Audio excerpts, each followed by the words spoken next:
दिलों में तुम अपनी बेताबियां लेके चल रहे हो तो जिंदा हो तुम। नजर में ख्वाबों की बिजलियां लेके चल रहे हो तो जिंदा हो तुम। हवा के झोंकों के जैसे आजाद रहना सीखो। तुम एक दरिया में लहरों की तरह बहना सीखो। हर एक लम्हे से मिलो तुम, खोले अपनी बाहें। हर एक पल एक नया समा, देखे ये निगाहें। आंखों में हैरानियां लेके चल रहे हो तो जिंदा हो तुम। दिलों में तुम अपनी बेताबियां लेके चल रहे हो तो जिंदा हो तुम। আজকের এই ভিডিওটা খুব গুরুত্বপূর্ণ হতে চলেছে। অনেকেই জেই নিট এক্সাম দেওয়ার পরে ভেঙে পড়েছে, তাদের মনে হচ্ছে যে এরপরে আমাদের জীবনে আর কিছু নেই, এরপরে আমি কি করব, আমি কনফিউজড। তাদের জন্য এক রাশ সাহস এবং এক বুক মোটিভেশন নিয়ে আজকের এই ভিডিও আমি এনেছি তোমাদের জন্য। তোমরা খুব মনোযোগ দিয়ে শেষ অবধি দেখো। আশা করি এই ভিডিওটা দেখার পরে যত রকমের কনফিউশন, যত রকমের ডাউট, যত রকমের দোনামোনা ছিল সব কেটে যাবে। সমস্ত দ্বিধা দ্বন্দ্ব কাটিয়ে একটা ক্ল্যারিটি দেওয়ার লক্ষ্য আজকের এই ভিডিওর। চলো বেশি দেরি না করে শুরু করা যাক।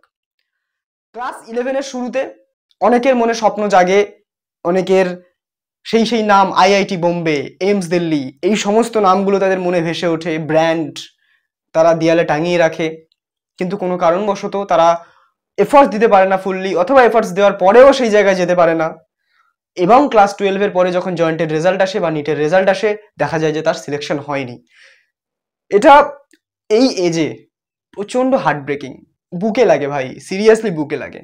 কিন্তু সেটা হওয়া মানেই যে জীবন থেমে গেল এমনটাও কিন্তু নয় ভাই। তোমাকে এটা রিয়েলাইজ করতে হবে যে কোন স্টেজে গিয়ে তুমি ফেল হয়েছো।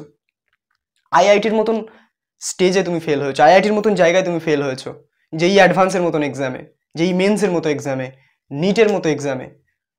তো নিজেকে ছোট ভেবো না, নিজের মনটাকে ছোট করো না, এটা প্রথম স্টেপ। তারপর হলো না ওগুলো, ইঞ্জিনিয়ার হতে পারলে না, ডাক্তার হতে পারলে না, তাহলেই কি জীবন শেষ? একদম নয়। এরপর অনেক রাস্তা আছে, সেগুলো নিয়ে আমি আলোচনা করব। তোমার ক্লাস 12 দেওয়া হয়ে গেছে। ক্লাস 12-এর পরে তুমি কি করতে চাও, তোমার কি প্যাশন, সেটা তুমি আইডেন্টিফাই করো। তোমার যদি মনে হয় যে আমি একটা পার্টিকুলার সাবজেক্টে রিসার্চ করতে চাই, ফর এক্সাম্পল ফিজিক্সে কেউ মনে করো সে বিশাল বড় ফিজিসিস্ট হতে চায়, আইনস্টাইনকে দেখে ইন্সপায়ার্ড, নিউটন সাহেবকে দেখে ইন্সপায়ার্ড, এবং আমাদের যাবতীয় যারা বিজ্ঞানী আছেন, সত্যেন্দ্রনাথ বোস থেকে শুরু করে মেঘনাথ সাহা থেকে শুরু করে, আমি নাম নিতে শেষ করতে পারবো না, তাদের জীবনী পড়ে ইন্সপায়ার্ড, তাদের মতো হতে চায়, কান্ট্রির জন্য কিছু করতে চায়, ওয়ার্ল্ডের জন্য কিছু করতে চায়, সায়েন্সের জন্য কিছু করতে চায়, তাদের জন্য বেস্ট অপশন হচ্ছে অনার্স। যাদের একটুও নলেজ নেই তারা প্লিজ এটা কমেন্ট করবে না, এখনই এটা কমেন্ট করবে না যে অনার্স পড়ে কিছু হয় না, অনেক হাজার অনার্স পড়ে বেকার আছে। সেটার উত্তর আমি দেবো আজকের এই ভিডিওতে। অনেক হেড কমেন্টস আমি শুনেছি, সেগুলো আর শোনার নয়, এগুলো আমি উত্তর দেবো, জানাও, চাপ নেই। দেখো, অনার্স আমি পড়তে অ্যাপ্রিসিয়েট করছি কাদের, যাদের ইন্টারেস্ট আছে সাবজেক্টে, তারা রিসার্চ করতে চায়। সেই অনার্স করার পরেই যে চাকরি পাবে এমন কোনো কথা নয়। অনার্স করার পরে তোমরা যদি বলো যে কি ফিউচার আছে, কি কেরিয়ার স্কোপস আছে, তাহলে ভাই আমি কিছু বলতে পারবো না। কেননা অনার্স এটা একটা সাধনা, এটা কোনো তুমি টাকা ঢেলে দিলে, একটা কোর্স করলে, তারপর তুমি চাকরি পেয়ে গেলে, এরকম নয়। এটা একটা সাধনা। অনার্স খুব রেসপেক্টফুল একটা জায়গা। এই জায়গায় তুমি যদি একটা সাবজেক্টের নলেজ নিতে পারো, ফর এক্সাম্পল ফিজিক্স, আমি কয়েকটা সাবজেক্টের নাম বলছি, যেটাতে তুমি যদি মাস্টারি হাসিল করতে পারো, তাহলে তোমার জীবনে পয়সার কোনো অভাব থাকবে না। পয়সার থেকে বড় কথা তোমার স্যাটিসফ্যাকশন থাকবে, অ্যাকচুয়ালি ইন্টারনাল স্যাটিসফ্যাকশন, যেটা পয়সা দিয়েও পাওয়া যায় না। কেমিস্ট্রি। এছাড়াও আমি বলবো, যারা মনে করো যে হ্যাঁ আমি একটু জব করতে চাই, একটা মোটামুটি একটা জব হলেও চলে যাবে, একটা প্যাকেজ পেলে চলে যাবে, তাদের ক্ষেত্রে আমি বলবো চাপ নেই। বাট অনার্স পড়ার মেইন ইন্টেনশন আমি জব করবো, আমি স্যালারি পাবো, এরকম কিন্তু হওয়া উচিত নয়। তাহলেই দেখবে তোমাদের ওই ডিস্ট্রাক্টেড বাই সাকসেস হয়ে যাবে। ওকে, ফিজিক্স, কেমিস্ট্রি, ম্যাথামেটিক্স, আমি যা সাবজেক্ট লিখছি একটু নোট করো। ম্যাথামেটিক্স, তারপরে তোমার রয়েছে স্ট্যাটিস্টিক্স, জিওলজি, এরপরে তুমি লাইফ সায়েন্সে অনার্স করতে পারো, আইদার তুমি জুলজিতে অনার্স করতে পারো, যে কলেজে যে সাবজেক্টটা আছে আর কি, বটনিতে অনার্স করতে পারো, এছাড়া তুমি ফিজিওলজিতে অনার্স করতে পারো। ওকে, আচ্ছা, এবার দেখো স্কোপস, ক্যারিয়ার অপশন, হ্যানা কি আছে। যদি কেউ ফিজিক্সে অনার্স করে, ইন ফিউচার তাকে হায়ার স্টাডি করতে হবে, হায়ার স্টাডি করারও স্কোপস আছে। ফিজিক্স, কেমিস্ট্রি, যাই বলো না কেন প্রত্যেকটার ক্ষেত্রে এটা অ্যাপ্লিকেবল, কিন্তু আমি ফিজিক্সটা আপাতত বলছি। ফিজিক্সে তুমি গেলে হায়ার স্টাডি করবে কি এমএসসি, একটা স্পেশাল কোনো একটা জিনিসে যদি এমএসসি করতে পারো, সেই স্পেশাল কোর্সগুলো আইআইটি বলো বা বড় বড় যেগুলো ইনস্টিটিউট হয় সেখানে প্রোভাইড করা হয়, এমএসসি ইন নিউক্লিয়ার ফিজিক্স বা এই ধরনের এমএসসি ইন ফিজিক্স আইআইটি থেকে প্রোভাইড করা হয়। এবং তারপরে তুমি চাইলে নিউক্লিয়ার ফিজিক্স অথবা অ্যাস্ট্রোনমি অথবা তোমার অ্যাস্ট্রোফিজিক্স কসমোলজি এই সমস্ত জায়গায় তুমি যেতে পারো। এগুলো কিন্তু বেশ ফ্যাসিনেটিং ফিল্ড, ঠিক আছে। এমএসসি দেন তুমি করতে পারো পিএইচডি, ঠিক। আচ্ছা বেশ, এই ফিজিক্সে কিন্তু প্রাইভেট কোম্পানিজগুলোতে যাওয়ার স্কোপ তুলনামূলক কম, কিন্তু হ্যাঁ ভালো নলেজ থাকলে, প্রপার নলেজ থাকলে আরামসে তুমি প্লেসমেন্ট পাবে, ঠিক আছে। কিন্তু প্রাইভেট কোম্পানির এখানে স্কোপস কম আছে compare to mathematics and chemistry, ঠিক আছে। কিন্তু এটা একটা ইলাইট সাবজেক্ট, এটা মানে best subject, one of the best subject এটা। এবং এই সাবজেক্টে MSc, PhD in nuclear physics, PhD in particle physics, PhD in whatever যেখানে তুমি করতে পারো না কেন, যদি পিএইচডি অবধি যেতে পারো, পিএইচডি কমপ্লিট করতে পারো, তাহলে তো ভাই যে কোনো প্রাইভেট তুমি কোচিং সেন্টারে পড়াতে পারো, তোমার আলাদাই ডিমান্ড থাকবে। অথবা তুমি প্রাইভেট স্কুলগুলোতে পড়াতে পারো, প্রাইভেট ইঞ্জিনিয়ারিং কলেজগুলোতে পড়াতে পারো, যে কোনো জায়গায় পড়াতে পারো। আমি গভর্নমেন্টের কথা বলছি না আপাতত, কেননা তোমরা জানো আমাদের কি রাজ্যের অবস্থা, সুতরাং সেটাকে আমি না মনে রাখলেই হবে। আচ্ছা, লেকচারারশিপেরও কথা বলছি না, কেননা কলেজ সার্ভিস এক্সামেরও অবস্থা খারাপ আছে, বাট স্টিল এখানে কিন্তু কেরিয়ার অপশন আছে এবং সব থেকে বড় কথা জ্ঞান আছে, নলেজ আছে। হতে পারে তুমি পিএইচডি তে গেলে গিয়ে একটা গ্রাউন্ড ব্রেকিং কাজ করে দিলে, এমন একটা কাজ তুমি করলে, এমন একটা রিসার্চ তুমি করলে যেটা পরবর্তীকালে ফিজিসিস্টদের কমিউনিটিতে একটা সাড়া ফেলে দিল। এরকম যদি হয় তাহলে তো আর বলার কোনো অপেক্ষা রাখে না যে তুমি পরবর্তী নোবেল তুমিই পাবে, ঠিক আছে। তো এটা একটা খুব ভালো জায়গা। আচ্ছা এনিওয়েজ, এরপরে কেমিস্ট্রি আর ম্যাথামেটিক্স। কেমিস্ট্রি বলো বা ম্যাথামেটিক্স বলো, দুটোতে প্রায় একই জিনিস। এবার কেমিস্ট্রিতে দেখো প্রাইভেট ইন্ডাস্ট্রিগুলো, প্রাইভেট সেক্টরগুলোতে জব অপরচুনিটি আছে। তুমি যদি এমএসসি ইন কেমিস্ট্রি করো কোনো ভালো ইনস্টিটিউট থেকে, আইআইটি থেকে বলো বা ইনফ্যাক্ট সেন্ট্রাল ইউনিভার্সিটি থেকে করলেও, যেমন ধরো ডিইউ, বিএইচইউ এই সমস্ত জায়গা থেকে যদি করো, তাহলেও কিন্তু তোমার কেমিস্ট্রিতে স্কোপস ভালোই আছে। In fact Calcutta university, Presidency university এই সমস্ত জায়গা থেকেও যদি তোমরা গ্র্যাজুয়েশন করে যদি ফরেন কান্ট্রিতে ট্রাই করো যে হ্যাঁ আমি বাইরে গিয়ে এমএস করবো বা কেমিস্ট্রিতে ভালো কিছু করবো, স্পেশালাইজেশন করবো, সেখানেও কিন্তু স্কোপ আছে। ইনফ্যাক্ট ফিজিক্সের ক্ষেত্রেও তাই বাইরে গিয়েও তুমি করতে পারো, ঠিক আছে। যেহেতু আমাদের দেশে ভ্যালুয়েশন একটু নেই, ঠিক আছে, রিসার্চারদের, কিন্তু এটা নোবেল প্রফেশন, নোবেল একটা জায়গা, এই জায়গাটা খুব ভালো জায়গা। এবং বেসিক সায়েন্স যে দেশের স্ট্রং নেই, সে দেশে রকেট সায়েন্স পসিবল নয়। এটা আমার কথা নয়, আমার প্রফেসরের কথা। উনি এই কথাটা বলেন সবসময়। এবং চায়না এত ডেভেলপ কান্ট্রি এই কারণে, কারণ চায়নার বেসিক সায়েন্স ভালো। আমাদের এখানে শুধু ইঞ্জিনিয়ারিং ডাক্তারিকেই প্রশ্রয় দেওয়া হয়, তাও কতটা প্রশ্রয় দেওয়া হচ্ছে জানি না। বেসিক সায়েন্সের একদম পুরো শিরদাঁড়া ভেঙে রেখে দেওয়া হয়েছে। বাট তোমরা যদি চাও যে ফিজিক্স, কেমিস্ট্রি, ম্যাথামেটিক্স এগুলোতে হায়ার স্টাডি করবে বাইরে থেকে, ফরেন থেকে, তাহলে খুব ভালো করে পড়াশোনা করতে হবে এবং প্রথম থেকে খোঁজ রাখতে হবে। এবং যখনই এক্সাম হবে দেবে, ফর্ম ফিল আপ করবে, একবার না হয় দুবার, যদি ক্র্যাক করতে পারো দেন ফরার হয়ে যাবে, ঠিক আছে। আচ্ছা কেমিস্ট্রিতে প্রাইভেট ইন্ডাস্ট্রিতে জব বললাম, এছাড়াও তুমি এমএসসি করতে পারো আইআইটি থেকে, এবং কেমিস্ট্রির আরো বড় বড় যেগুলো ইনস্টিটিউট আছে সেগুলো থেকে তুমি করতে পারো, একটু খোঁজ খবর নেবে, বড় বড় ইনস্টিটিউটে যেগুলো আছে সেখান থেকে করতে পারো। এবং ম্যাথামেটিক্স, যেটা হচ্ছে আমাদের মাদার অফ সায়েন্স বা কুইন অফ সায়েন্স যাকে বলে, ঠিক আছে। ম্যাথামেটিক্স হচ্ছে খুব ইলাইট একটা সাবজেক্ট। এবং এই ম্যাথামেটিক্স বলো বা স্ট্যাটিস্টিক্স বলো, এই দুটো সাবজেক্টে যদি কেউ বিএসসি করে এবং সে যদি ডেটা সায়েন্স, প্রোগ্রামিং এই সমস্ত জিনিসে ইন্টারেস্টেড থাকে, তাহলে সে পয়সা ছাপবে, লিটারালি সে পয়সা ছাপবে। কারণ ম্যাথামেটিক্স আর স্ট্যাটিস্টিক্স এই দুটো জিনিস পড়ার পরে যদি কেউ ডেটা সায়েন্সে যদি ডেটা সায়েন্স অপ্ট করে, একটু খরচা হবে তার অবভিয়াসলি, কিন্তু সে একটা সময় পরে গিয়ে এমন ভালো ভালো জায়গায় যাবে ধারণার বাইরে, ঠিক আছে। যদি আজকে এডুকেশন লোন নিয়ে বিএসসির পরে যদি ডেটা সায়েন্স করে, তারপরে সে আস্তে আস্তে লোন শোধ করে দেওয়ারও ক্ষমতা থাকবে এবং লাইফ, একটা লাক্সারিয়াস লাইফ সে পাবে। এটা অনেকে জানে না, এটা ভাবে যে সবাই যে আইআইটি, এইমস, তারপরে এগুলো ছাড়া আর কোনো লাক্সারিয়াস লাইফ পাওয়ার কোনো অপশন নেই। তাদের জন্য এগুলো ভুল ধারণা।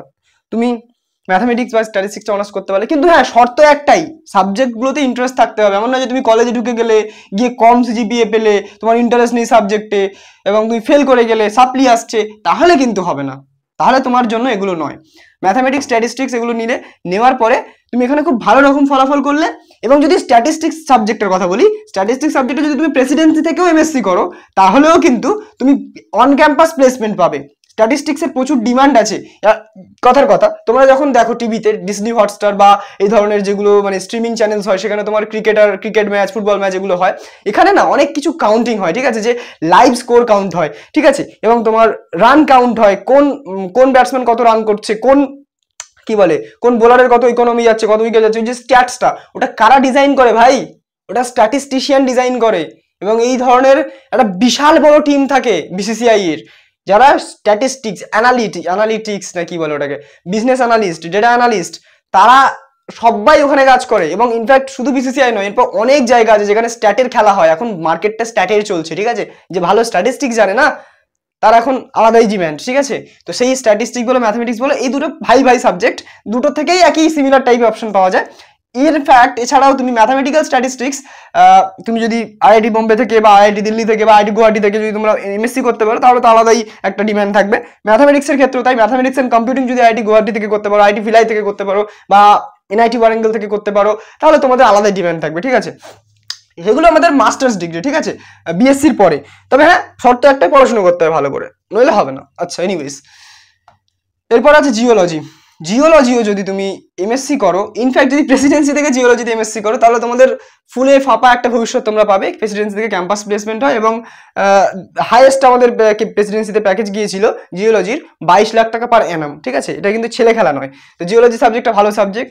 ইনফ্যাক্ট তুমি বুঝতে পারছো যে 22 লাখ টাকা দিয়ে একজন জিওলজিস্টকে হায়ার করা হচ্ছে একটা কোম্পানিতে, তার মানে তার রোল কতটা, তার মানে সেই যে পোস্টটা, সেই পোস্টের ভ্যালুয়েশন কতটা। ইনফ্যাক্ট জিওলজি নিয়ে অনেক কিছু করা যায়। তারপরে ধরো তুমি এমএসসি করলে, আইআইটি থেকে এমএসসি করলে, ইউপিএসসির একটা সেকশন আছে, ঠিক আছে, সেখানে তোমার শুধুমাত্র যারা জিওলজিস্ট তাদেরকে নেয়। তো সেই এক্সামটা দিতে পারলে সেখানে কম্পিটিশন কম থাকে তুলনামূলকভাবে, তো সেখানে গিয়ে তুমি অ্যাজ এ জিওলজিস্ট জয়েন করতে পারো। জিওলজি খুব ভালো সাবজেক্ট, এগুলো অনেক এক্সপ্লোর করে না। এনিওয়েজ, আমি ওপর বলছি, তোমরা আবার ডিটেলসে করে নেবে, ঠিক আছে, জেনে নেবে। একটা সাবজেক্ট গুগল করবে, ব্যাস সব পেয়ে যাবে। এনিওয়েজ, জিওলজি হলো।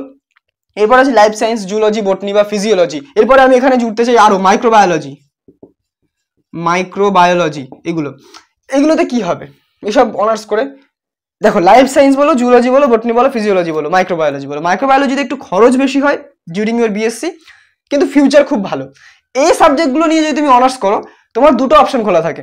যদি এর সাথে ফিজিক্স, কেমিস্ট্রি, ম্যাথসটা যদি তোমরা মাইনরে নিয়ে পড়তে পারো, একটু কষ্ট করে, চাপ নিয়ে, এবং আইআইটি জ্যামের জন্য যদি প্রিপারেশন করতে পারো, তো আইআইটি জ্যামের বায়োটেকনোলজি যে কোর্সগুলো হয়, আইআইটি গুলো অফার করে, সেখানে যদি তোমরা আইআইটি জ্যাম ক্র্যাক করতে পারো, সেখানে তুমি অপ্ট করতে পারো বায়োটেকনোলজি নিয়ে। আর বায়োটেকনোলজি নিয়ে পড়া মানে তোমাকে ফিউচারের চিন্তা করতে হবে না। ফিউচার পুরো বায়োটেকনোলজি কিন্তু মার্কেট হেভি, ঠিক আছে। বেশ, এটা হলো। তো এই জায়গাগুলো নিয়ে পড়লে এইগুলো করা যায়। ইনফ্যাক্ট এই zoological survey of India, botanical survey of India, এই সমস্ত সার্ভে অফ ইন্ডিয়া বা জিওলজিক্যাল সার্ভে অফ ইন্ডিয়া, এই সমস্ত যে সোসাইটিগুলো আছে, এই সমস্ত যে সংস্থাগুলো আছে, সেখানেও কিন্তু তোমরা চাকরির অ্যাপ্লাই করতে পারো। যদি নলেজফুল হও তুমি, স্কিল থাকে তোমার মধ্যে, তাহলে অবশ্যই তুমি চাকরি পাবে। বেশ, এরপর ফিজিওলজি সাবজেক্টটা তুলনামূলকভাবে আন্ডাররেটেড, বাট স্টিল এটাতে অনেক কিছু করা যায়। ফিজিওলজি নিয়ে তুমি পড়ার পরে তুমি যদি একটু ভালো পড়াশোনা করে বিদেশ গিয়ে নিউরোলজি বা এই ধরনের সাবজেক্টগুলো নিয়ে যদি এমএসসি করো, স্পেশালাইজেশন করো বা পিএইচডি করো, তাহলে কিন্তু বুঝতেই পারছো নিউরোলজি মানে তো আলাদাই একটা ডিমান্ড। তো সেই যে ভালো ভালো যে কেরিয়ার অপশন, সেই জায়গাগুলোতে তোমরা যেতে পারো। তবে হ্যাঁ, শর্ত একটাই, খুব ভালো করে পড়াশোনা করতে হবে, প্রচন্ড হার্ডওয়ার্ক করতে হবে। ওকে, আচ্ছা, এগুলো হলো। এছাড়া ম্যাথামেটিক্সের বা স্ট্যাটিস্টিক্স বলো বা এই ধরনের সায়েন্সের সব সাবজেক্ট, তাদের জন্য বেশ কিছু এন্ট্রান্স এক্সাম হয়। আচ্ছা, আমি সব একবারে লিখে দিচ্ছি, তোমরা একটু নোট করে নিও। টিআইএফআর, এটা হচ্ছে আমাদের tata institute of fundamental research. এখানে যত রিসার্চের কাজ হয় যে কোনো সাবজেক্টে, সায়েন্সের যে কোনো সাবজেক্টে, এখানে তোমার টিআইএফআর এর ওয়েবসাইটে যাবে, গেলে তোমরা বুঝতে পারবে যে কোন কোন সাবজেক্টে হয়, ঠিক আছে। আমার এক্সাক্ট মনে পড়ছে না কোন কোন সাবজেক্ট, বাট সায়েন্সের মোরাললেস প্রায় সব সাবজেক্টই হয়। ম্যাথামেটিক্স তো হয়ই হয়, এটুকু শিওর।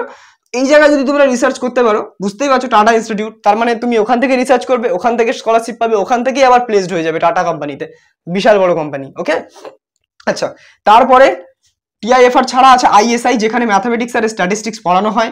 এছাড়াও অ্যাস্ট্রোনমি, এই যেগুলো আমাদের আর্টস সায়েন্স বলে যে সাবজেক্টগুলো হয়, ঠিক আছে, মানে খুব ইলাইট সাবজেক্ট, খুব প্রিমিয়াম সাবজেক্ট, সেসব সাবজেক্ট এখানে পড়ানো হয়। ইনফ্যাক্ট এমএসসি করার পরে, ম্যাথামেটিক্সে এমএসসি করার পরে বা কম্পিউটার সায়েন্স এমএসসি করার পরে, তোমরা এখানে ক্রিপ্টোগ্রাফি বা কম্পিউটার সায়েন্স, এই সমস্ত জিনিস নিয়েও এখানে কিন্তু এমটেক করতে পারো। এখানে যদি এমটেক করতে পারো, তাহলে তোমাদের ডিমান্ড আলাদাই। আইএসআই এর নাম তুমি সার্চ করবে বা দেখবে, আইএসআই হচ্ছে ওয়ার্ল্ড লেভেল একটা ইনস্টিটিউট, ঠিক আছে, খুব ডেঞ্জারাস ইনস্টিটিউট, খুবই নাম করা। আচ্ছা, এছাড়া তোমার আছে আইআইটি জ্যাম। আইআইটি গুলোতে যদি তোমরা যেতে পারো, মাস্টার্স করতে পারো, ভালো ভালো কোর্স আছে, ঠিক আছে, দেখে নেবে যে তোমার সাবজেক্টের কোন কোর্সটাতে ভালো জব অপরচুনিটি আছে যদি তুমি ইন্ডাস্ট্রিতে ঢুকতে চাও। ঠিক আছে, যেমন ম্যাথামেটিক্সের ক্ষেত্রে আমি যদি বলি ম্যাথামেটিক্স এন্ড কম্পিউটিং খুব ভালো। এছাড়াও যদি কেউ স্টাডি বা অপারেশন রিসার্চ, ম্যাথামেটিক্স নিয়ে যদি কেউ পড়তে চায় অপারেশন রিসার্চ, এছাড়াও যদি কেউ স্টাডি আপলোড করতে চায় তাদের জন্য আইআইটি গুলোতে কিন্তু বিশাল ভালো এক্সপোজার পাওয়া যায়। ধরো এমএসসি তুমি আইআইটি থেকে করলে, সেখান থেকে তোমার অ্যালুমনিস দের কানেকশন বা তোমার প্রফেসরদের রিকমেন্ডেশনে তুমি যদি ভালো ফরেন ইনস্টিটিউট থেকে পিএইচডি করতে পারো, তাহলে তো তোমার লেভেলটাই আলাদা হয়ে যাবে। মানে তুমি ভাবতেও পারছো না যে কিরকম লেভেল হবে। তুমি হয়তো আইআইটিতেই এসে পড়াচ্ছ, ঠিক আছে, তুমি হয়তো বিটেক যারা করছে আইআইটি থেকে তাদেরকেই পড়াচ্ছ, কারণ তাদের তো ভাই ফার্স্ট ইয়ারে থাকে ফিজিক্স কেমিস্ট্রি ম্যাথস, এগুলো তো বেসিক সায়েন্স। ইঞ্জিনিয়ারিং তো বেসিক সায়েন্স ছাড়া তো চলবেই না, তাই না? সো আইআইটি থেকে তোমরা করতে পারো মাস্টার্স। আচ্ছা বেশ, এছাড়াও প্রচুর কেরিয়ার অপশনস আছে, সেগুলোকে এক্সপ্লোর করতে হবে। এবং যদি কেউ চায় যে ইসরো, ডিআরডিও, এই সমস্ত জায়গাতে যদি কেউ যায়, এই সমস্ত জায়গাতে যেতে চাইলে, মানে ডিফেন্সের দিকে যদি তাদের ইন্টারেস্ট থাকে বা দেশের জন্য যদি কেউ ভাবে, দেশের জন্য তো আমরা সবাই ভাবি, বাট ইন পার্টিকুলার এইসব সংস্থাগুলোতে যাওয়ার চেষ্টা করে, তাহলেও কিন্তু আমাদের এই জায়গা থেকে যাওয়া যায়, এমন নয় যে যাওয়া যায় না, কিচ্ছু হয় না, স্কোপ নেই। এবার তাহলে প্রশ্ন এটাই যে ঘরে ঘরে এত অনার্স পড়ে আছে কেন? তাদেরকে একবার জিজ্ঞাসা করবে যাও যে তারা ডিউরিং দেয়ার কলেজ লাইফ নলেজের পিছনে কি ছুটেছিল? নলেজ গেইন করার দিকে কি তাদের ছিল? ম্যাক্সিমাম লোকজন যারা আজকে, মানে ধরো আমি তাদেরকে অসম্মান করতে চাই না, অনেক লোকজন তারা কি মানে যেটা কলেজে হয় সিজিপিএ মার্কস এইসব করে কেটে যায় এবং পরবর্তীকালে বড় বড় ইনস্টিটিউটের ইন্টারভিউতে গিয়ে তারা ফেল হয়ে যায়। তুমি এমন দেখবে না যে টিআইএফআর থেকে কেউ ইয়ে করে এসছে বা কি বলে ওটাকে, ডিগ্রি আছে টিআইএফআর থেকে এমএসসি পিএইচডি সব করেছে, তারা এখন বসে আছে। আইআইটি থেকে এমএসসি পিএইচডি করেছে, তারা এখন বসে আছে। তারা কোনো না কোনো জায়গায় গিয়ে সেটেল ভাই। আকাশ, এলএন, পিডব্লিউ, ওয়ান একাডেমি, এই সমস্ত জায়গা যারা, যেগুলো আর কি private sector, private coaching institute, সেখানে যদি কেউ টিচিং জব টিচিং জব তারা যদি জয়েন করে টিচার হিসাবে, তাহলে তাদের ফুলে ফেঁপে উঠবে ভবিষ্যৎ। সুতরাং এখানে কোনো সেই দ্বিধাদ্বন্দ্বটা নেই ভাই। যদি প্রপার নলেজ থাকে না, তাহলে কোনোদিন তোমার পেটের ভাতের অভাব হবে না, এটুকু আমি এই বয়স থেকে বুঝে গেছি। সো এটা খুব ইম্পর্টেন্ট টু হ্যাভ নলেজ।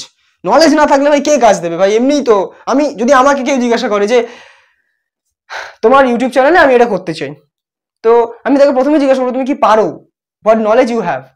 আমি নিজেই যদি তাকে জিজ্ঞাসা করি, এবার আমি যদি অন্য কোনো কোম্পানির কাছে যাই, গিয়ে তাকে আমি যদি বলি যে আমি এই এত বছর পড়াশোনা করেছি, এত সিজিপিএ পেয়েছি, এই করেছি সেই করেছি, আমি এত কষ্ট করেছি, পরিশ্রম করেছি, সে আমাকে মুখের উপর বলবে তুমি কি জানো, তুমি কোম্পানির জন্য কি করতে পারবে?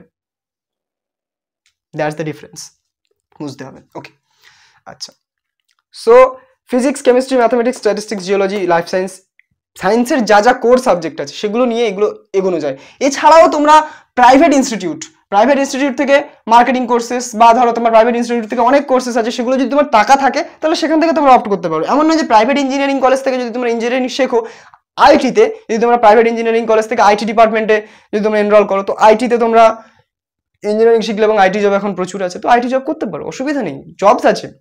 এবার প্রাইভেট ইঞ্জিনিয়ারিং কলেজ থেকে পড়লে, আমি যদিও প্রেফার করি না প্রাইভেট কলেজগুলোকে, বাট স্টিল যদি তোমার পয়সা থাকে তাহলে তুমি প্রাইভেট ইঞ্জিনিয়ারিং থেকে করে তুমি যদি এমটেক যদি করো আইআইটি থেকে বা কোনো একটা বড় নাম করা ইনস্টিটিউট থেকে, আইআইএসটি থেকে, এই সমস্ত জায়গা থেকে যদি এমটেক করো, তাহলেও কিন্তু ভালো প্লেসমেন্টের অপশনস আছে এবং তোমরা হায়ার স্টাডিতেও যেতে পারো, পিএইচডি করতে পারো, অসুবিধা নেই, কোনো সমস্যা হবে না। আচ্ছা, এছাড়াও কিন্তু আমাদের শুধু এগুলো নেই ভাই, এগুলো ছাড়াও মনে করো যারা খুব ভালো পড়াশোনা করতে পারবে না, হবে না তোমাদের দ্বারা, যে একটা সাবজেক্টে আমি খুব ভালো ইন্টারেস্ট নিয়ে পড়তে পারবো না, তাহলে তোমাদের জন্য এই সমস্ত কম্পিটিটিভ এক্সামগুলো আছে।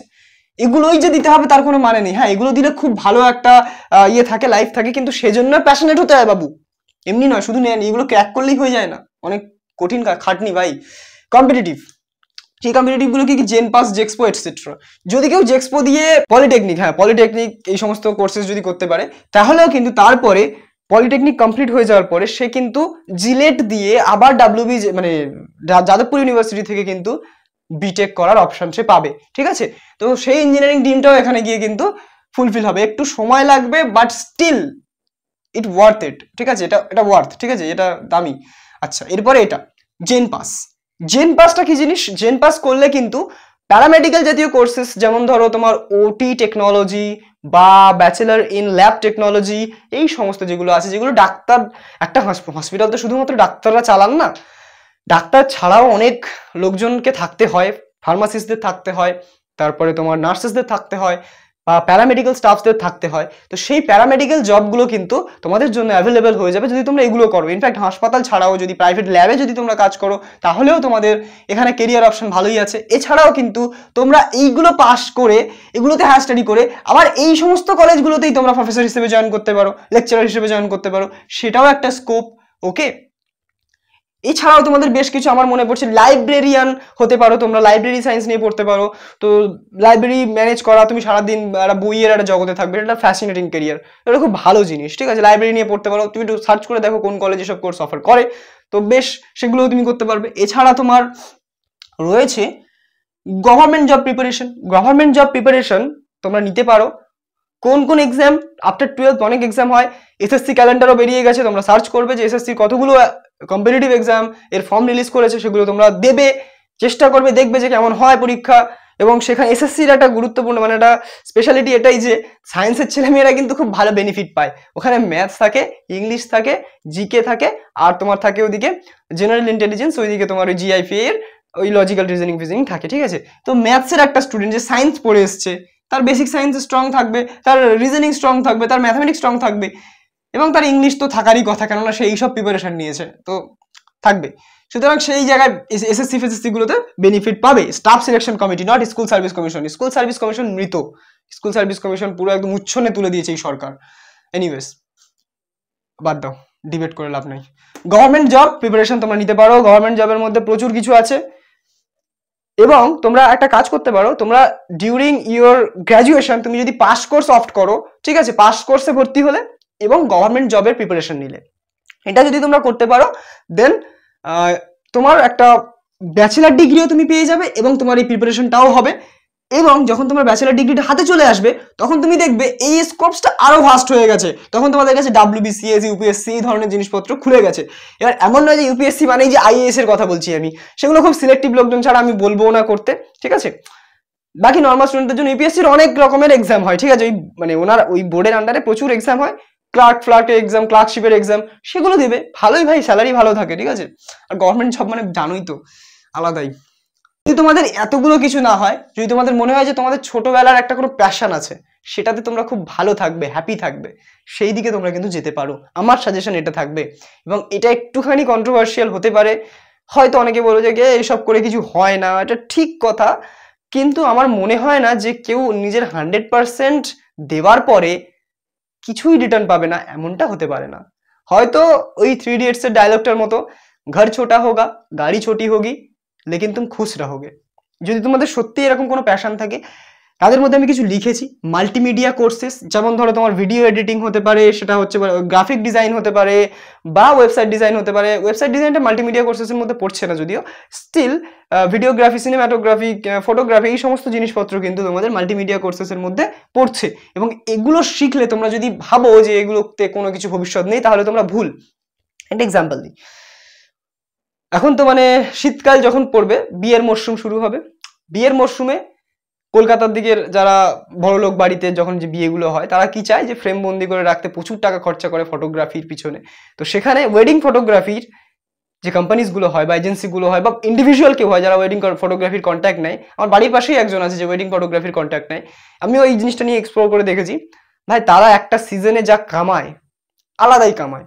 ঠিক আছে, একজন গভর্নমেন্ট জব করে একটা মানুষ, সে সারা বছরে যা কামাবে, এই ফটোগ্রাফার একটা সিজনে তাই কামিয়ে নেয়।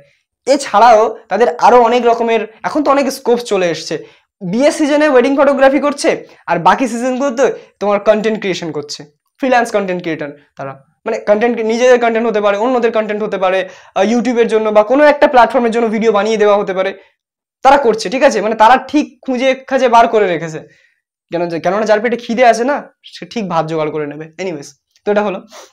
এরপর আছে মার্কেটিং কোর্সেস।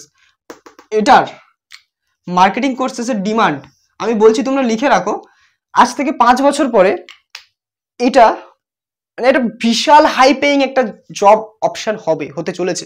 মার্কেটিং কোর্সেসের মধ্যে সোশ্যাল মিডিয়া মার্কেটিং আছে, এছাড়াও তোমার সোশ্যাল মিডিয়া ছাড়া অফলাইনে যদি অফলাইন প্রোডাক্টের যে মার্কেটিংগুলো হয় সেগুলো, প্রোডাক্ট ম্যানেজমেন্ট, এই সমস্ত জিনিসগুলো কিন্তু ইন ফিউচার বিশাল হাই পেইং। কেননা আমাদের এখন না সবই প্রাইভেট ইনস্টিটিউট, প্রাইভেট কি বলে ওটাকে, সংস্থা, প্রাইভেট গ্রুপসগুলো, সেগুলো কিন্তু বুম করছে। ঠিক আছে, তো তাদের যে প্রোডাক্টগুলো হচ্ছে, তারা সার্ভিস বেচতে পারে। কেউ হয়তো তোমার, এখন তো সার্ভিস বেসড কোম্পানি প্রচুর হচ্ছে আর কি, বুম করছে। যেমন ধরো বিভিন্ন এডটেক প্ল্যাটফর্মগুলো, তারা তো সার্ভিস বেসড কোম্পানি। তাদের যে জিনিসপত্রগুলোর মার্কেটিং করা, একটা অ্যাডস ডিজাইন করা, একটা অ্যাড ডিজাইন করা, সেটাকে রান করানো, এবং কিভাবে অডিয়েন্স আনা যায়, ট্রাফিক আনা যায় নিজের বিজনেসে, সেগুলো কিন্তু পুরোপুরি মার্কেটিং কোর্সেসে শেখানো হয়। এবং মার্কেটিং যদি কেউ ভালো জানে, তাহলে তার কিন্তু ডিম্যান্ড প্রচণ্ড থাকে। তুমি যে কোনো অর্গানাইজেশন বলো, সেটা এডুকেশনাল প্ল্যাটফর্ম হতে পারে সেটা কোনো বেটিং প্ল্যাটফর্ম, জুয়াখোরদের আড্ডা, সব জায়গায় কিন্তু মার্কেটিং কোর্সেস ডিমান্ডটা কিন্তু থাকে, ঠিক আছে? আচ্ছা, তাই এটা কিন্তু হালকাই নিও না, এগুলো তোমাদের যদি প্যাশন থাকে এগুলোতে তোমরা করতে পারো, ঠিক আছে? এরপর আছে ফিল্ম মেকিং। ফিল্ম মেকিংটাও কিন্তু একটা খুব ভালো প্রফেশন। ফিল্ম মেকিং এ প্রচুর ক্রিয়েটিভ লোকজন যদি তোমরা হও কেউ, তো ক্রিয়েটিভিটির সাথে তোমরা যদি যুক্ত হতে চাও, আমার এরকম একটা চেনার জন্য একটা ভাই আছে, তার নাম সুমন। সে সায়েন্স পড়েছে ক্লাস 11-12-এ। তার স্বপ্ন হচ্ছে আমাদের ফিল্ম মেকিং, ঠিক আছে? সত্যজিৎ রায়ের প্রচন্ড বড় ফ্যান, সিনেমা বানাতে চায়। তো সে এখন একটা প্রাইভেট ইনস্টিটিউট থেকে ফিল্ম মেকিং এর কোর্স করছে, অ্যান্ড সে দিব্যি আছে, খারাপ কিছু নেই ভাই। সে টিউশন পড়ায়, ছেলেটা টিউশন পড়িয়ে যা কিছু খরচ সে জোগাড় করে নিজের প্যাশনের জন্য। দেখেছো মানুষ কি করতে পারে? টিউশন পড়িয়ে টাকা পয়সা জোগাড় করে তোমার নিজের খরচ চালায়, এবং একটুখানি ফিসটা হাই, যদিও ওদের স্বাভাবিক ব্যাপার, এইসব কোর্সে ফিস হাই থাকে। তো সেই সে স্বপ্নটা, নিজের স্বপ্নকে চেস করছে। এটাই তো লাইফ, এটাই তো মিনিংফুল লাইফ। নিজের একটা পারপাস আছে ভাই। এটা সত্যি কথা বলতে এটা এতটাই স্যাটিসফ্যাক্টরি, তোমাদেরকে বলে বোঝানো যাবে না। স্টেবল জব একটা না একটা সময় আসবে, ইনকাম হবে লেগে থাকলে, কিন্তু এই যে চেস করা, নিজের ড্রিমকে চেস করা, এটা আলাদাই শান্তি দেয় ভাই, আমি ফিল করি নিজে। এনিওয়েজ, তো এত কিছু আমি তোমাদেরকে বললাম। এবার তোমাদের মনে হতে পারে, দাদা তুমি তো মুখে সব কিছু বলে দিলে, কিভাবে করব, কি হবে, এগুলো তুমি বেকার বললে, বা তুমি এমনভাবে বলছো, মানে ভিডিওতে তুমি অনেক কিছুই বলতে পারো, সামনাসামনি কি এগুলো করা পসিবল? আমি শুধু একটা কথা বলতে চাই ভাই, আমি আজকে প্রেসিডেন্সি থেকে ম্যাথমেটিক্স অনার্স করছি, একটা ইউটিউব চ্যানেল চালাচ্ছি, এবং I have lot of skills, sound designing থেকে শুরু করে ভয়েস ওভার, আমি ফ্রিল্যান্স ভয়েস ওভার আমি করেছি, ঠিক আছে? তো কন্টেন্ট ক্রিয়েশন সম্পর্কে নলেজ আছে। এটা কিন্তু একদিনে হয়নি। আমি সেই ক্লাস 8 থেকে আমি ভেবেছিলাম যে পড়াশোনার সাথে সাথে এগুলো আমি করব। আমার ইন্টারেস্ট ছিল, আমি অঙ্ক বিষয়টাকে ভালো করে জানবো, বিজ্ঞান বিষয়টাকে ভালো করে জানবো, সেজন্য আমি চেস করেছি এগুলো। আমি না আইআইটি জেইর দিকে ছুটেছি, না নিটের দিকে ছুটেছি। মাঝখানে করে আমার একটুখানি ইয়ে হয়ে গেছিলো, আমি নিটের দিকে একটুখানি ইনক্লাইনেশন হয়েছিল, বাট তারপর আমি ঠিক হয়ে গেছিলাম স্টিল। আচ্ছা, একটা সময় ছিল যখন লকডাউন পিরিয়ড ছিল, তখন আমার কাছে না কোনো, মানে কি বলে ওটাকে, আজকে যেটা খাচ্ছি কালকে কি সেটা খেতে পাবো, এরকম একটা সিচুয়েশন ছিল। সকালে কিছু খেলাম, এটা সিউরিটি নেই যে রাত্রে কিছু খেতে পাবো কিনা। 3 বেলার মধ্যে 1 বেলা খেতাম, ঠিক আছে?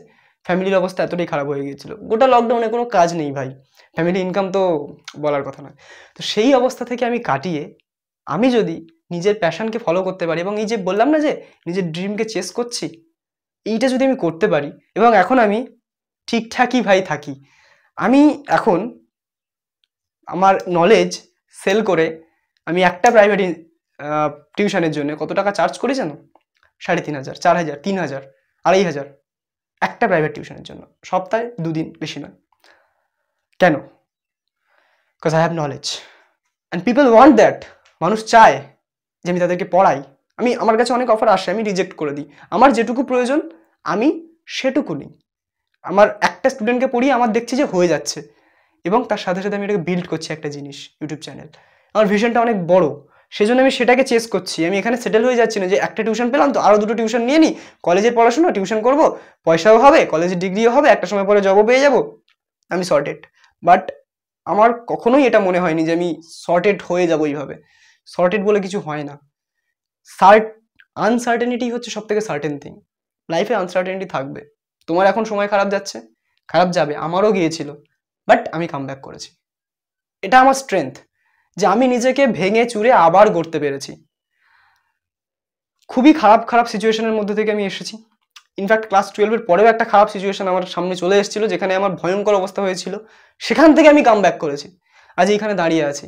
আজ 10,000 স্টুডেন্টকে আমি গাইড করতে পারি, তারা আমাকে বিশ্বাস করে, এবং সেই বিশ্বাসের দামটা আমি রাখার চেষ্টা করি। আমি কোনোদিনই এই চ্যানেলে কোনো বেটিং অ্যাপের প্রমোশন করি না, যে বেটিং অ্যাপ এলো, আমি তাকে প্রমোশন করলাম। বেটিং অ্যাপ প্রমোশন করতে গেলে খুব বেশি সাবস্ক্রাইবারও লাগে না, ঠিক আছে, আমার যা আছে এনাফ, ঠিক আছে। আমি যদি মনে করি যারা বেটিং অ্যাপ প্রমোশন করে দেবো, টুক করে এদিক ওদিক করে করতেই পারি, প্রচুর টাকা। বাট না, মানুষ আমাকে বিশ্বাস করে এবং সেই বিশ্বাসের দামটা আমাকে রাখতে হবে। এবং আমার ভিশন এটাই যে প্রত্যেকটা স্টুডেন্ট যেন সঠিক গাইডেন্স পায়, একজন একদম আনবায়াসড। না আমি এখানে কোনো কোচিং ইনস্টিটিউটের প্রমোশন করছি তাই আমি এটা বলবো যে অনার্সে পড়ে কিছু হবে না, তুমি যেই নিট করো, যেই নিটই তোমার শেষ কথা, এটা আমি বলবো না, কারণ আমার কোনো কোচিং নেই, আমি আমার কোচিং এর প্রমোশন করছি না। একটা স্টুডেন্ট যাতে তার বেস্ট জায়গাটায় যায়, তার অপটিমাম জায়গাটায় যায়, সেটা আমি চাইবো। না কি আমি তাকে ব্রেন ওয়াশ করবো যে নিট নিট নিট পড়ো, নিট পড়ো, আমার কাছে পড়ো নিট, আমি তোমাকে কেমিস্ট্রি পড়াবো, আমি তোমাকে নিটের কেমিস্ট্রিতে একদম মাস্টারি হাসিল করে দেবো, আমি তোমাকে বায়োলজিতে একদম সেই লেভেলে দিয়ে দেবো এবং তুমি নিট ক্র্যাক করবে, তুমি ডাক্তার হবে ভবিষ্যতে। না, আমি ড্রিম সেল করি না, আমি এখানে সৎভাবে একটা ইম্প্যাক্ট ফেলতে এসেছি মানুষের লাইফে। আমার কেননা আমরা সেই মানুষটা হতে চাই যেটা আমরা ছোটবেলা থেকে পাই না, যে মানুষটাকে। তো ব্যাস, আমার কাছে এরকম একজন গাইডের অভাব ছিল, তাই আমি একদম আনবায়াসড ভাবে কথাগুলো বলি। আমার কথাগুলো অনেকের কড়া লাগে, অনেকের মনে হয় আনরিয়ালিস্টিক কথাবার্তা, বাট আমি নিজে রিয়ালিস্টিক বানাচ্ছি আস্তে আস্তে। এবং আজ থেকে 5 বছর পরে তোমাকে কথা দিচ্ছি, যে জায়গায় আমি দাঁড়িয়ে আছি তার থেকে অনেক গুণ উপরে আমাকে তুমি দেখবে, কারণ আমার পরিশ্রমের উপর আমার বিশ্বাস আছে। ভাই এত এত খারাপ ফেজ আমি পার করে এসেছি, গ্যারাজে কাজ করা থেকে শুরু করে, হোটেলের থালা ধোয়া থেকে শুরু করে, তোমার রঙের কাজ করা, জোগাড়ের কাজ করা, এই সমস্ত কাজবাজ আমি করে এসেছি। এবং একটা সময় আমি আর কি 100 টাকা 200 টাকার জন্য আমি কি না কি করেছি, সারাদিন কাজ করেছি। সেই জায়গা থেকে দাঁড়িয়ে আজকে আমি ম্যাথামেটিক্স নিয়ে পড়াশোনা করছি। ইন ফিউচার আমার একটা ভিশন আছে, সেটা আমি ফুলফিল করব, অ্যাচিভ করব। এবং আমি তাই জন্য তোমাদেরকে বলি তোমরাও একটা ড্রিম রাখো, you have a purpose and you should have a purpose। যদি পারপাস না থাকে, নিজেকে সময় দাও, একটা জায়গায় একটু টাকা পয়সা বাঁচিয়ে ট্রাভেল করতে যাও, ঘুরতে যাও, কোনো পাহাড় বা ঝর্ণার কাছে বসো, বসে নিজেকে প্রশ্ন করো হোয়াট ইজ লাইফ, লাইফটা কি? তুমি কি ম্যাটেরিয়ালিস্টিক হবে, টাকা পয়সা শহরাত দলাদ এইসবের পিছনে কি তুমি নিজের মাইন্ডটাকে একদম ওই ঢুকিয়ে নষ্ট করে দেবে, নাকি তোমার মাইন্ডে নলেজের বীজ পুঁতবে? তুমি কি নলেজ সিক করবে? তুমি কি বেটার পার্সন হবে, একজন ভালো মানুষ হবে, মানুষের দুঃখে পাশে দাঁড়াবে, যে মানুষটা নিডি তাকে সাহায্য করবে? কোনটা হবে তুমি? আমার মনে হয় একজন ভালো মানুষ হও, যেটুকু লাগবে তোমার জীবনে, যেটুকু প্রয়োজন সেটুকু তুমি পাবে যদি কষ্ট করো, পরিশ্রম করো, তার বেশি আর কিছু নয়। আমি নিজে করছি, আমি নিজে এই প্রসেসের মধ্যে আছি, তোমাদেরকে আমি ইন্সপায়ার করছি যে হ্যাঁ তোমরা বিশ্বাস রাখো, ট্রাস্ট দ্য প্রসেস, তাহলেই দেখবে একদিন সব ঠিক হবে। ওকে, আজকে তুমি যেই নিটে ফেল করেছো বলে তুমি কি ছেড়ে দেবে সবকিছু? তুমি ছোটবেলায় ভাবো না তুমি ছোটবেলায় কি হতে চাইতে, কি করতে চাইতে, সেই ড্রিমটাকে তুমি ফুলফিল করো, তুমি নিজের ফ্যামিলিকে সাপোর্ট করতে চাইতে, সেটা করো। কেন তুমি আজকে হতাশ হয়ে বসে আছো? আজকে হতাশ হয়ে বসে থাকলে কেউ তোমাকে সিম্প্যাথি দেবে, সিম্প্যাথি ছাড়া আর কিছু দেবে না। তোমার মনে হতে পারে যে আমি ধরো মানে কি করব, আমাকে কেউ একজন আসবে এসে রাস্তা দেখাবে, আমাকে এটা দেবে সেটা দেবে, কেউ দেবে না ভাই। তোমাকে নিজের ভবিষ্যৎ নিজেই রচনা করতে হবে। আজকে আমাকে যদি আমি কমেন্টে 10টা হেট আসলো, সেটা নিয়ে আমি যদি আজকে মুষড়ে পড়ে থাকি, পরের ভিডিওটা বানাবো কিভাবে? যে 5টা মানুষ আমাকে ভালোবাসে, আমাকে বিশ্বাস করে, তাদের জন্য কিছু মিনিংফুল কন্টেন্ট আমি ডেলিভার করবো কি করে, তাদেরকে গাইড করবো কি করে? সেটা করলে তো হবে না। আমার ক্ষেত্রেও সেম, তোমার ক্ষেত্রেও সেম। সুতরাং আমি এটা বলতে চাই, অনেকক্ষণ আমি ভিডিওটা বানাচ্ছি, কিন্তু তাও স্টিল যারা দেখার আমি জানি তারা দেখছে, যারা দেখার নয় তারা মাঝপথে পালিয়েছে। এনিওয়েজ, তোমরা নিজের মনের কথা শোনো, যেটা তোমার ইচ্ছা হবে সেটা করো, একটু বাড়িতে আলোচনা করো, বাবা মাকে বোঝাও যে সব কিছু ওই যেটা আমরা সেট করি সেটা নয়, আমাদের ভিতরের যে আমিটা সেটাকে বাঁচিয়ে রাখাটাও আমাদের দায়িত্ব, ঠিক আছে? হ্যাঁ, যদি তোমার ইচ্ছা হয় যে আমি যেই নিট এগুলো আমি দেবো, এগুলোর জন্য হয়েছি, তাহলে প্লিজ প্লিজ ড্রপ দাও। একটা ড্রপ দিয়েছো, আরেকটা ড্রপ দাও, দিয়ে তুমি যেই ক্র্যাক করো, নিট ক্র্যাক করো। বাট হচ্ছেই না তোমার দ্বারা, 100 150 200 নাম্বার আসছে নিটে, যেইতে তুমি পার্সেন্টাইল তোমার ফোন নাম্বারে র্যাঙ্ক চলে আসছে, কি লাভ? তার পিছনে ছুটে, মরিচিকার পিছনে ছুটে শিফট করে নাও, ডাইরেকশন চেঞ্জ করে নাও, লাইফ শেষ হয়ে যাবে না, একটা বেটার লাইফ তুমি পাবে। এই যে 5 বছর 6 বছর করে তুমি ড্রপ দেবে, দেওয়ার পরে যদি তোমার কিচ্ছু না হয়, তখন সেই দায়ভারটা কে নেবে? কাল যারা বলেছিল যে অনার্স পড়িস না সব বেকার, তারা কি দায় নিতে আসবে? ঘোড়ার ডিম নিতে আসবে। তাই নিজের ভবিষ্যৎটাকে নিজের হাতে শেষ করো না, অন্যের কথা শুনে শেষ করো না। নিজের যদি মনে হয় যে আমি 5 বছর ড্রপ নিতে পারবো, তুমি দাও, কোনো অসুবিধা নেই, বাট ওই বাইরের বাহ্যিক কথা শুনো না। আমি তো বলছি আমি অনার্স পড়ছি, আমি চারিদিকে এখন মহাকাশ বিজ্ঞানী, কম্পিউটার সায়েন্টিস্টদের মাঝখানে থাকি এখন, আমার চারিদিকে শুধু রিসার্চ চলে, আমি ক্লাসরুমে বসে থাকি, আমি কখন ভাবি যে স্কলার ল্যাবে যাবো, স্কলারদের পিএইচডি স্কলাররা কি কাজ করছে সেটা দেখবো, কেননা আমি জানি যে এইগুলো আমাকে কতটা ফ্যাসিনেট করে। সুতরাং তোমরাও তোমাদের সেই ফ্যাসিনেশনটাকে খুঁজে বের করো, কোনটা তোমার ভালো লাগে। যদি ভালো লাগে ইউটিউব করতে, ইউটিউব চ্যানেল খুলতে, তোমার মধ্যে কিছু আছে, তোমার মধ্যে কিছু কি বলে প্রতিভা আছে, গান করতে পারো, ভালো কবিতা বলতে পারো, ইউটিউব চ্যানেল খোলো, সাইডে তুমি এটাকে চালাতে থাকো, বিল্ড করতে থাকো, তার সাথে সাথে তুমি কিছু করো নিজের জন্য।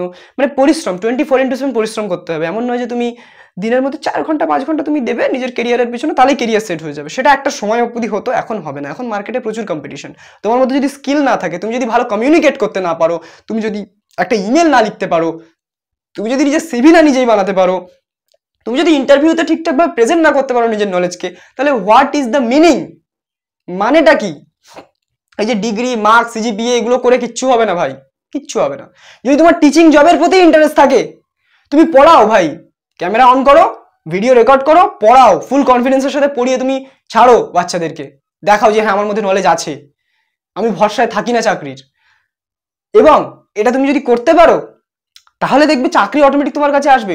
কোচিং ইনস্টিটিউট থেকে তোমার কাছে অফার আসবে যে স্যার আপনি এখানে পড়াবেন, বা ম্যাম আপনি এখানে পড়াবেন, আমাদের এই সাবজেক্টের টিচার প্রয়োজন। নলেজকে সবাই কিন্তু অ্যাডমায়ার করে, বাট তুমি যে নলেজ গেইন করবে সেটা অনেকটা কষ্টের মধ্যে দিয়ে গেইন করবে। সেই কষ্টটাকে করার যদি সাধ্য থাকে, যদি ক্ষমতা থাকে, তাহলে তুমি এগিয়ে এসো, তোমার জীবন অনেক গুছিয়ে যাবে। ঠিক আছে? আর কখনোই নিজের শিকড়টাকে ভুলবে না। ঠিক আছে? याद करो उसे यूं ही वो बच्चा क्या चाहता था, मध्यम मध्यम क्या सोचता था। তো সেই যে বাচ্চাটা ছোটবেলায় প্লেন চালাতে চেয়েছিল, ছোটবেলায় উঠতে চেয়েছিল আকাশে, তাকে মেরে ফেলো না, সেটাকে বাঁচিয়ে রাখো, ব্যাস, তাহলেই হবে। অনেকটা কিছু বলে ফেললাম, আমার বলতে ইচ্ছা হলো, তাই ভিডিওতে কাটফাট কিছু লাগালাম না। যারা দেখলে আমি জানি তারা দেখবে, অন্তত 10 জন দেখবে, আমার এটুকু বিশ্বাস আছে, 5 জন দেখবে বিশ্বাস আছে। যারা যারা দেখলে তারা একটা কমেন্ট করো যে হ্যাঁ আমি দেখলাম, তাহলে আমার সেই বিশ্বাসটাও ভাঙবে না। এনিওয়েজ, ভিডিওটা কেমন লাগলো জানিও। আর যদি তোমার কিছু মতামত থাকে, কাউন্টার করতে চাও আমার কোনো কথাকে, তাহলে রেসপেক্টফুলি গঠনমূলক সমালোচনা করো, আমি ভেবে দেখবো, আমি অবশ্যই অ্যান্সার দেবো। যে হেড স্পিচ দিয়ে গেলাম, আমি কঠিন রিয়ালিটিটা ভাই বাচ্চাদেরকে দেখাই, এটা হচ্ছে বিষয়। এবার যদি কেউ হেড দেয়, যদি কেউ কারো সেই বিষয়ে নলেজই না থাকে, সে তো কুল সাজার জন্য হেড স্পিচ দেবেই, তো সেটা দিতেই পারো, অসুবিধা নেই। বাট যদি তোমার মনে হয় যে হ্যাঁ তুমি কনফিউজড, তাই জন্য তুমি এই প্রসেসগুলোতে বিশ্বাস করতে পারছো না, তাহলে অবশ্যই বলো। আশা করি অনেকটা ক্লিয়ার করতে পেরেছি, আশা করি একটু সাহস হলেও দিতে পেরেছি। শুধু হার না মেনে এগিয়ে যেতে হবে ভাই বা বোন, তোর পাশে কেউ থাকবে না, আর এক্সপেক্টও করিস না যে তোর পাশে কেউ থাকবে। নিজের লড়াই নিজেকেই লিখতে হবে, নিজেকেই নিজের ভাগ্য রচনা করতে হবে। চলো, অল দ্য বেস্ট, তুই পারবি, আর তুইই পারবি। টাটা।